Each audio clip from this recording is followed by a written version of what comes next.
வணக்கம் நண்பர்களே. உங்க மனசுல இருந்த எல்லா எண்ணங்களையும் நீங்க வெளியேத்திட்டா உங்க இதயம் அமைதியை தழுவிக்கொள்ளும். பழங்காலத்துல சொல்லப்பட்ட ஒரு விஷயம் இன்னைக்கும் எவ்வளவு உண்மையா இருக்கு பாருங்க. ஆனா இன்னைக்கு நம்ம வாழ்க்கைய திரும்பி பார்த்தா இது எவ்வளவு கஷ்டமான விஷயம்னு புரியும். நாம வாழுற இந்த உலகம் எந்நேரமும் நம்மள ஓடிக்கிட்டே இருக்க சொல்லுது. சாதனை பண்ண இன்னும் வேகமா ஓடு, உன்னை நீயே மெருகேத்திக்கோ, இன்னும் திறமசாலி ஆகு. இப்படி நமக்கு நாமே ஒரு இரக்கம் இல்லாத முதலாளி மாதிரி மாறி நம்மளை நாமளே சாட்டையால அடிச்சு ஓட சொல்லிக்கிட்டே இருக்கோம். இதோட விளைவு மன அழுத்தம், தாங்க முடியாத சோர்வு, மனக்கவலை, பதட்டம். இதெல்லாம் விருந்தாளி மாதிரி வந்து போறது இல்ல, நம்ம வீட்டு உறுப்பினராவே மாறிடுச்சு. நம்மளை நாமளே சுரண்டி சுரண்டி கடைசியில நம்மளை நாமளே அழிச்சுக்கிற ஒரு பாதையில வேகமா போயிட்டு இருக்கோம். ஆழமா யோசிச்சு பார்த்தா இயற்கையோட இயல்புல இருந்து நாம ரொம்ப தூரம் விலகி வந்துட்டோம். கட்டுப்பாடு, அந்தஸ்து, பணம், பொருள்னு இந்த விஷயங்களுக்குள்ள நாம மூழ்கி போயிட்டோம். இதனால மன அமைதியோட எப்படி வாழ்றதுங்கிற கலையவே நாம மறந்துட்டோம். பெரிய படிப்பு படிச்சா மட்டும் பத்தாது, அதோட கட்டுமஸ்தான உடம்பு வேணும். குறை சொல்ல முடியாத ஒரு குடும்பம் இருக்கணும். அடிக்கடி வெளிநாடுகளுக்கு பயணம் போகணும். சமூக வலைதளங்கள்ல அதையெல்லாம் புகைப்படம் எடுத்து போட்டு மத்தவங்களுக்கு காட்டணும். இப்படி நம்மளை நாமளே வருத்திக்க சொல்லி இந்த சமூகம் நம்மளை ஊக்குவிக்கும் போது உண்மையா ஓய்வெடுக்கிறது ரொம்ப கஷ்டமான விஷயமா இருக்கு. அமைதியா உட்கார்ந்து நம்மளை பத்தி யோசிக்கிறது நேர விரயம்னு நினைக்கிறோம். சும்மா இருக்கிறதே ஒரு பாவம்னு நம்புறோம். எந்நேரமும் உழைச்சுக்கிட்டே இருக்கணும். ஆனா இப்படியே எந்த ஓய்வும் இல்லாம ஓடிக்கிட்டே இருந்தா ஒரு கட்டத்துல நம்ம உடம்பும் மனசும் உடைஞ்சு போயிடும். யோசிச்சு பாருங்க, ஒரு ஆத்துல நீரோட்டத்துக்கு எதிரா நீச்சல் அடிக்கிறத கற்பனை பண்ணுங்க. நாம எவ்வளவுதான் கஷ்டப்பட்டு நீச்சல் அடிச்சாலும் நம்ம சக்தி தான் வீணாகும், சோர்வு தான் மிஞ்சும். அதுக்கு பதிலா அந்த நீரோட்டத்தோடு சேர்ந்து மிதந்து போனா எந்த முயற்சியும் இல்லாம சுலபமா பயணம் செய்யலாம். இயற்கை நம்மள சுமந்துட்டு போகும். வாழ்க்கையும் அப்படித்தான். அவசரமா ஓடுறவன் ரொம்ப தூரம் போக முடியாது. சரி, இந்த ஓட்டத்துல இருந்து விடுபட நாம என்னதான் செய்யணும்? மனசை எப்படி அந்த ஆற்று நீரோட்டம் போல லேசா வைக்கிறது? இதத்தான் இன்னைக்கு நாம பார்க்க போறோம். தயவு செஞ்சு இந்த வீடியோவை ஸ்க்ரால் பண்ணிட்டு போயிடாதீங்க. ஏன்னா நீங்க இப்ப செலவழிக்க போற இந்த 10 நிமிஷம் உங்க வாழ்க்கையோட அடுத்த 10 வருஷத்தை நிம்மதியா மாத்த போகுது. இன்னைக்கு நாம பார்க்க போறது வெறும் மோட்டிவேஷன் ஸ்பீச் இல்ல நண்பர்களே, மன அமைதியை தேடி போற 10 ரகசிய வழிகள். இதுல ஒவ்வொன்றும் முக்கியம்னாலும் கடைசியா நான் சொல்ல போற அந்த 10வது விஷயம் அதுதான் இந்த மொத்த வீடியோவுக்கே ஆணிவேர். அதை தெரிஞ்சுக்காம போனா இந்த வீடியோ பார்த்ததே வீண். வீடியோக்குள்ள போறதுக்கு முன்னாடி நீங்க நம்மளுடைய சேனலுக்கு புதுசு அப்படின்னா நம்ம சேனலை சப்ஸ்கிரைப் பண்ணிட்டு வீடியோவுக்கு லைக்கும் போட்டுட்டு அப்படியே ஹைப்ங்கிற ஆப்ஷனை கிளிக் பண்ணி விடுங்க. அப்பதான் நான் போடுற இந்த பயனுள்ள வீடியோ இன்னும் பல பேருக்கு சென்றடைய உதவும். வாங்க அந்த மாற்றத்தை நோக்கி பயணிக்கலாம். வழி 1, ஒப்பிடுவதை உடனே நிறுத்துங்கள். நம்மளோட பெரும்பாலான மன அழுத்தத்துக்கு முதல் காரணம் மத்தவங்களோட நம்மளை ஒப்பிட்டு பார்க்கறது தான். முக்கியமா சமூக வலைதளங்கள்ல அங்க பாக்குறது அவங்க வாழ்க்கையோட ஒரு சின்ன ஹைலைட் மட்டும்தான். அவங்க கஷ்டம் உங்களுக்கு தெரியாது. ஒரு ரோஜா பூவையும் ஒரு மல்லிகை பூவையும் கற்பனை பண்ணி பாருங்க. ரோஜா பூ என்னைக்குமே மல்லிகைய பார்த்து ஐயோ நான் ஏன் அவ்வளவு வெள்ளையா இல்ல, எனக்கு ஏன் அந்த வாசனை இல்லைன்னு கவலைப்படுறது இல்ல.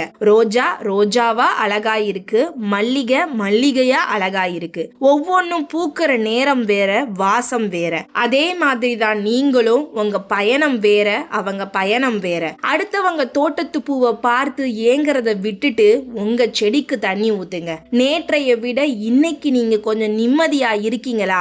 அது மட்டும் போதும். வழி 2, போதும் என்று சொல்ல பழகுங்கள். இது ஆசைகளை கைவிடுறது இல்ல, ஆனா பேராசைய கைவிடுறது. புது போன், புது கார், அடுத்த பதவி, ப்ரமோஷன், முடிவில்லாத ஆசைகளுக்கு பின்னாடி ஓடாம இப்போ உங்ககிட்ட என்ன இருக்கோ அதை ஒரு நிமிஷம் நின்னு ரசிக்க கத்துக்கோங்க. ஓட்ட விழுந்த ஒரு குடத்துல தண்ணீர் நிரப்ப முயற்சிக்கிறத நினைச்சு பாருங்க. நீங்க எவ்வளவு தண்ணி ஊத்தினாலும் அது நிரம்பவே நிரம்பாது. நம்ம மனசுங்கிற குடத்துல ஆசைங்கிற ஓட்டை இருந்துகிட்டே இருந்தா உலகத்தையே கொட்டி கொடுத்தாலும் மன நிறைவு வராது. அந்த ஓட்டைய அடைக்கிற ஒரே வழி போதுங்கிற மனப்பாங்கு தான். உங்ககிட்ட இருக்கிற சின்ன சின்ன விஷயங்களுக்காக நன்றி சொல்ல ஆரம்பிக்கும் போது அந்த ஓட்டை தானா மூடிடும், குடம் நிரம்பி வழியும். வழி 3, எதுவுமே செய்யாத நேரத்தை உருவாக்குங்கள். இது கேட்கறதுக்கு விசித்திரமா இருக்கலாம், ஆனா இது ரொம்ப முக்கியம். உங்க ஒரு நாள்ல ஒரு 10 நிமிஷம், வெறும் 10 நிமிஷம் மட்டும் எதுவுமே செய்யாதீங்க. போன் பார்க்காதீங்க, டிவி பார்க்காதீங்க, யார்கிட்டையும் எதுவும் பேசாதீங்க.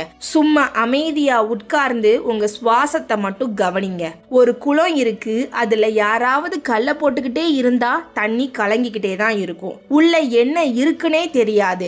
ஆனா கொஞ்ச நேரம் அந்த குளத்தை தொந்தரவு பண்ணாம விட்டீங்கன்னா சேரெல்லாம் தானா அடியில போய் தங்கிடும். தண்ணி பளிங்கு மாதிரி தெளிவாகிடும். நம்ம மனசும் அந்த குளம் மாதிரி தான். எந்நேரமும் தகவல்களை கொட்டிக்கிட்டே இருந்தா கலங்கிடும். சும்மா இருக்கும் போதுதான் மனக்குழப்பங்கிற சேரு அடியில தங்கி புத்தி தெளிவாகும். வழி 4, உங்களுக்கான வெற்றியை நீங்களே உருவாக்குங்கள். வெற்றிங்கிறதுக்கு இந்த சமூகம் கொடுத்திருக்கிற விளக்கத்தை தூக்கி எறிஞ்சிடுங்க. நிறைய பணம், பெரிய பதவி மட்டும்தான் வெற்றின்னு யார் சொன்னா? கடைக்கு போய் ஒரு செருப்பு வாங்குறீங்க, கடையில இருக்கிற மத்த எல்லாருக்கும் 10ஆம் நம்பர் அளவு தான் பிடிக்கும்னு சொல்லி நீங்களும் 10ஆம் நம்பர் செருப்பை வாங்கிட்டு வந்து உங்க 8ஆம் நம்பர் கால்ல போட்டா என்ன ஆகும்? நடக்கவும் முடியாது, வலியும் தாங்காது. வெற்றியும் அப்படித்தான். மத்தவங்களுக்கு எது வெற்றியோ அது உங்களுக்கு வலியா இருக்கலாம். மன நிம்மதியோட ஒரு நாள் தூங்க போறது வெற்றி. உங்க குடும்பத்தோட சந்தோஷமா நேரம் செலவழிக்கிறது வெற்றி. உங்களுக்கு பிடிச்ச ஒரு விஷயத்தை கத்துக்கிறது வெற்றி. உங்களுக்கு எது சந்தோஷம் கொடுக்குதோ அதுதான் உங்களுக்கான சரியான அளவு செருப்பு. அதை மட்டும் போடுங்க. வழி 5, கட்டுப்பாட்டை கைவிடுங்கள். எல்லாத்தையும் நானே தான் பாத்துக்கணும், எல்லாம் என் திட்டப்படி தான் நடக்கணும்னு நினைக்கிறது தான் பெரிய ஸ்ட்ரெஸ். நீங்க சில விஷயங்கள் நம்ம கையில இல்லைங்கிறத ஏத்துக்கணும். உதாரணத்துக்கு கையில மணலை அள்ளி வச்சிருக்கீங்கன்னு வைங்க, அதை இறுக்கமா மூட மூட மணல் விரல் இடுக்கு வழியா கொட்டி போயிட்டே இருக்கும். ஆனா உள்ளங்கைய லேசா விரிச்சு வச்சு பாருங்க, மணல் அப்படியே இருக்கும். வாழ்க்கையும் அப்படித்தான். ரொம்ப இறுக்கி பிடிச்சா எல்லாம் நழுவி போயிடும். கொஞ்சம் தளர்வா நம்பிக்கையோடு விட்டு பிடிச்சா எல்லாம் உங்க கூடவே தங்கும். நாளைக்கு என்ன நடக்குமோங்கிற கவலையை விட்டுட்டு இன்னைக்கு என்ன செய்ய முடியுமோ அதை மட்டும் செஞ்சா போதும். வழி 6, பழைய சுமைகளை இறக்கி வையுங்கள். கடந்த காலத்துல யாரோ உங்களை காயப்படுத்தி இருக்கலாம், இல்ல நீங்களே ஏதாவது தப்பு பண்ணி இருக்கலாம். அதையே நினைச்சு நினைச்சு வருத்தப்படுறதுல அர்த்தமே இல்ல.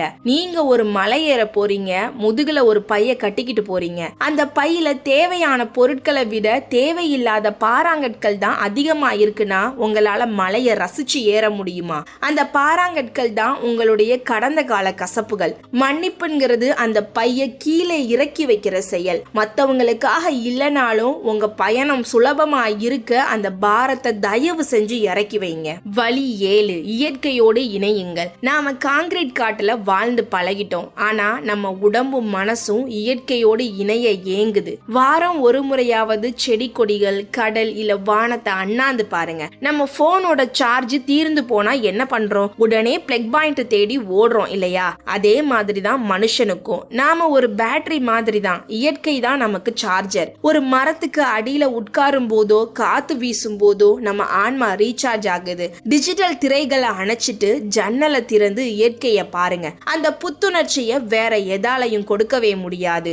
வழி 8, குறைகளை கொண்டாடுங்கள். எல்லாமே பெர்ஃபெக்ட்டா இருக்கணும்னு எதிர்பார்க்காதீங்க. நீங்களும் சரி, மத்தவங்களும் சரி, யாரும் 100% சரியானவங்க இல்ல. குறைகள் தான் நம்மள அழகுபடுத்துது.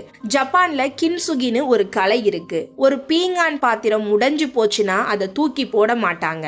அந்த உடைந்த விரிசல்களை தங்கத்தை வச்சு ஒட்ட வைப்பாங்க. இப்போ அந்த பாத்திரம் முன்ன விட அதிக விலை மதிப்புள்ளதா அழகா மாறிடும். நம்ம வாழ்க்கையில ஏற்பட்ட காயங்கள், தோல்விகள், குறைகள் எல்லாமே அந்த தங்க விரிசல்கள் மாதிரி தான். அதுதான் உங்களுக்குன்னு ஒரு தனித்துவமான அழகு கொடுக்குது. குறைகளை மறைக்காதீங்க, அதை உங்க அனுபவம்ங்கிற தங்கத்தால அழகுபடுத்துங்க. வழி 6, காலத்தின் மீது நம்பிக்கை வையுங்கள். நினைச்சது உடனே நடக்கணும்னு அவசரப்படாதீங்க. சில நல்ல விஷயங்கள் நடக்க நேரம் எடுக்கும். காத்திருத்தல் ஒரு தண்டனை இல்ல, அது ஒரு தயாரிப்பு. மூங்கில் மரத்தை நட்டு வச்சா முதல் 4 வருஷத்துக்கு வெளியில எதுவுமே தெரியாது. ஆனா அந்த 4 வருஷமும் அது தன்னோட வேர்களை பூமிக்கு அடியில பலமா பரப்பிட்டு இருக்கும். அப்புறம் 5வது வருஷத்துல வெறும் 6 வாரத்துல அது 90 அடி உயரத்துக்கு வளரும். நீங்க இப்போ படுற கஷ்டம் உழைப்பு எதுவுமே வீண் போகாது. எல்லாம் வேர் விட்டுட்டு இருக்கு. காலம் வரும்போது நீங்களும் அந்த மூங்கில் மாதிரி வேகமா வளர்வீங்க. அது வரைக்கும் பொறுமையா நம்பிக்கையாயிருங்க. வழி 10, பிறருக்கு கொடுத்து பழகுங்கள். கடைசியா ரொம்ப முக்கியமான விஷயம், சந்தோஷத்தை தேடி ஓடுறதை விட மற்றவங்களுக்கு சந்தோஷத்தை கொடுக்கும் போது உங்களுக்கு கிடைக்கிற நிம்மதி பல மடங்கு பெருசு. ஒரு மெழுகுவர்த்தி இன்னொரு மெழுகுவர்த்திக்கு தீயை ஏத்தி வைக்கிறதுனால முதல் மெழுகுவர்த்தியோட ஒளி குறைஞ்சு போறது இல்ல, மாறா அந்த இடமே இன்னும் பிரகாசமா மாறுது. அன்பு, உதவி, பாராட்டு இதெல்லாம் நீங்க மற்றவங்களுக்கு கொடுக்கும் போது குறையாது, அது பன்மடங்கா பெருகி உங்களுக்கே அமைதியா திரும்பி வரும். நண்பர்களே, கடைசியா ஒரு வார்த்தை, இந்த உலகம் உங்களை ஓடுன்னு விரட்டிக்கிட்டே தான் இருக்கும். ஆனா நில்லு, கவனி, ரசின்னு சொல்றதுக்கு இங்க யாருமே இல்ல. அந்த வேலையை நீங்க தான் செய்யணும். வாழ்க்கைங்கிறது 100 மீட்டர் ஓட்டப்பந்தயம் இல்ல நண்பர்களே, அது ஒரு மாரத்தான். அவசரமா ஓடி மூச்சு வாங்குறதை விட பாதையில இருக்கிற மரங்களை, பூக்களை ரசிச்சுக்கிட்டே போறது தான் புத்திசாலித்தனம். இன்னைக்கு நாம பார்த்த இந்த 10 வழிகள்ல அட்லீஸ்ட் ஒரு 2 விஷயத்தையாவது இன்னையிலிருந்து கடைபிடிக்க முயற்சி பண்ணுங்க.